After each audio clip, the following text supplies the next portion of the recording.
Tanggapi amarah Bupati Meranti soal Kementerian Iblis, staf SUS Sri Mulyani meradang kasihan publik dikecoh. Sampai pada waktu itu saya ngomong, ini orang keuangan isinya nih iblis atau setan.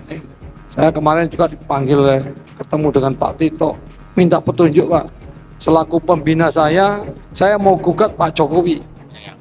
Ada pernyataan seperti itu, apalagi ini adalah situasi yang kita justru butuh koordinasi kerjasama yang harusnya lebih erat antara pusat dan daerah. Jadi pernyataan itu memang tidak tepat, kami sesalkan dan tentu melukai para pegawai Kementerian Keuangan. Tapi lebih dari itu, kami mengklarifikasi kenapa kami menolak keras pernyataan itu, karena apa yang dilakukan Kementerian Keuangan justru terus mendorong supaya dukungan untuk daerah itu semakin kuat.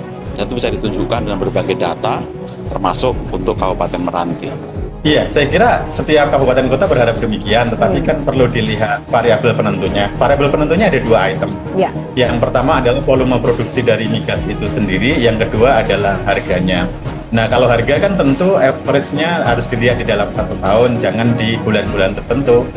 Kalau harga minyak ini kan naik turun nih, jadi hari ini misalkan 100, besok mungkin bisa 99. Nah, biasanya itu adalah di average di dalam konteks 365 hari, di dalam 1 tahun, Mbak Eva. Nah, ini yang mungkin Pak Bupati apakah hanya menggunakan acuan di bulan tertentu, kemudian mungkin bisa ketinggian harganya begitu. Nah, ini sebetulnya yang perlu diluruskan, saya kira perlu dikomunikasikan antara pemerintah pusat dan daerah, duduk bersama, kira-kira permasalahannya ada di mana.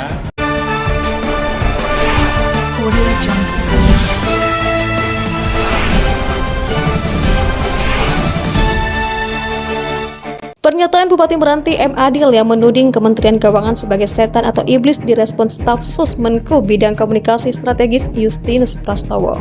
Dia mengaku tak terima jika kementerian yang dipimpin Sri Mulyani itu dikatakan sebagai kementerian iblis. Kasihan publik dikecoh dengan sikap seolah heroik untuk rakyat. Faktanya ini manipulatif. Justru pusat terus bekerja dalam bingkai konstitusi dan NKRI, kata Justinus dalam pernyataannya pada Senin. Justinus pun menyarankan agar Bupati Meranti memperbaiki pengelolaan anggaran yang masih rendah, alih-alih menyampaikan pandangan tak berdasar dan dinilai tak sesuai dengan mekanisme kelembagaan. Mestinya kita tingkatkan koordinasi dan sinergi, bukan obrol caci maki. Kami meradang lantaran etika publik menghilang, sarannya. Amarah Bupati Kepulauan Meranti M. Adil nampaknya sulit terbendung saat rapat koordinasi nasional terkait pengelolaan pendapatan belanja daerah se-Indonesia di Pekanbaru dikutip pada Kamis 9 Desember lalu. Dalam agenda yang turut dihadiri Direktur Jenderal Perimbangan Keuangan Kemenko Luki Alfirman itu, Bupati Meranti bahkan mengancam terkait angkat senjata hingga menyinggung bahwa Meranti pindah ke negara tetangga alias Malaysia. Adil menyebut DBH yang diterima daerahnya tidak sesuai.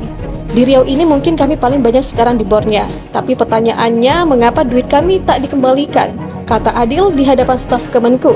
Luki yang jadi narasumber seperti dilihat di live streaming YouTube Diskominfotik Riau. Menjawab pertanyaan itu, menurut Luki, pembagian DBH sesuai daerah penghasil, perbatasan, dan daerah yang ikut mengelola. Sayangnya jawaban itu tidak menenangkan Bupati Meranti. Kami daerah miskin, kalau kami daerah kaya, kami biarkan saja. Mau diambil 10 triliun rupiah pun gak apa-apa. Kami daerah miskin, daerah ekstrim. Jadi kalau daerah miskin ada minyak, Bapak Ibu ambil uang entah dibawa kemana, pemerataan kemana, sambung Adil. Ia juga turut menyinggung target Presiden Jokowi yang ingin mengentaskan masalah kemiskinan. Menurutnya, hal itu tidak akan tercapai jika DBH Meranti tak berpihak pada daerah. Tanyanya, minyaknya banyak, dapat besar kok malah duitnya berkurang. Ini kenapa? Apakah uang saya dibagi seluruh Indonesia? Makanya maksud saya kalau Bapak tidak mau ngurus kami, pusat tidak mau ngurus Meranti, kasihkan kami ke negeri sebelah, kata Adil penuh amarah. Bupati Meranti ancam Jokowi dan memisahkan diri dari Indonesia.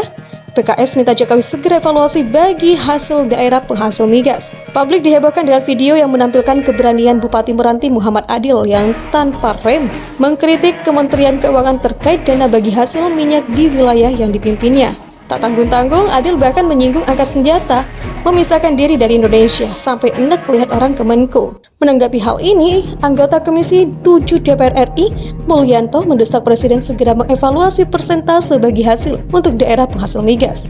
Sudah saatnya Presiden memperhatikan kembali aturan dana bagi hasil migas ini. Jelas Mulyanto dalam keterangan resmi yang diterima redaksi wartaekonomi.co.id pada Senin, 12 Desember.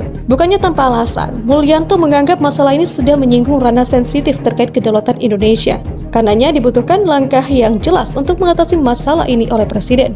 Buatlah besaran persentase bagi hasil yang adil dan masuk akal. Jangan sampai daerah penghasil migas kecewa lantaran tidak dapat menikmati hasil eksploitasi SDM mereka secara wajar, kata Mulyanto. Wakil Ketua Fraksi